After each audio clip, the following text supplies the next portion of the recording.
పిల్లలకి ఫుడ్ తినిపియాలంటే ఎంత కష్టమో తెలిసిందే కదా. వాళ్ళని ఎత్తుకొని అటు తిప్పి ఇటు తిప్పి బుజ్జగిచ్చి వాళ్ళు తినే కొంచెం అన్నంకి గంటలు గంటలు చేస్తారు. నాకు ఆ బాధ తప్పినట్టుంది. వీడు మా వాడు తినడం నేర్చుకున్నాడు అనుకున్నాను. ఒక్కరోజేమో నా దగ్గరకు వచ్చి అడిగి మరీ పెట్టించుకొని తిన్నాడు. అమ్మయ్య, ఇలాగే రోజు కంటిన్యూ అవుతుందిలే, ఇలాగే తింటాడులే అనుకున్నా. చూడండి, రెండో రోజు వీడు తినేదానికంటే టీవీ సీరియల్ మీద కాన్సన్ట్రేషన్ ఎక్కువైపోయింది. తినేది పక్కన పెట్టేసి మరీ చూస్తున్నాడు. మళ్ళీ తినే మధ్యలో చాక్లెట్ గుర్తొచ్చినట్టుంది. చాకీ కావాలని అడుగుతున్నాడు.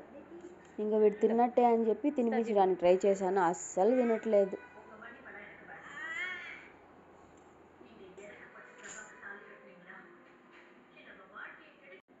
చాకీ ఉంది, తింటావా? బూదిని ఫస్ట్ తిను.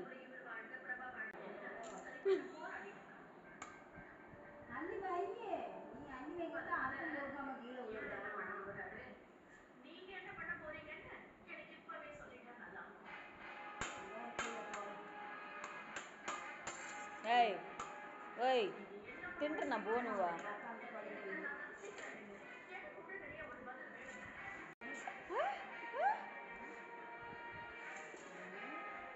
వద్దా వద్దా అన్న వద్దా?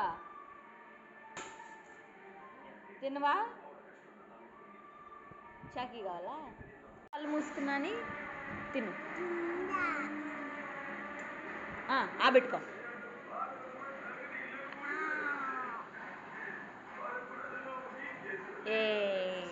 అలా టీవీ చూస్తూ కొంచెం కొంచెం తినేసాడు మొత్తం.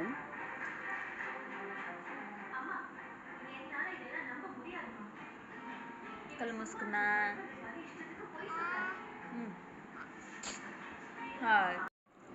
అలా రోజు మా బుజ్జిబాబు నేను ఇద్దరం కూర్చొని తినడం అలవాటు చేశాను. అలాగే కంటిన్యూ అయిపోతున్నాడు.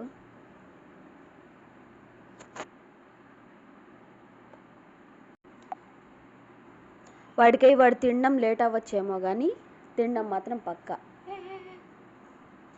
ఇది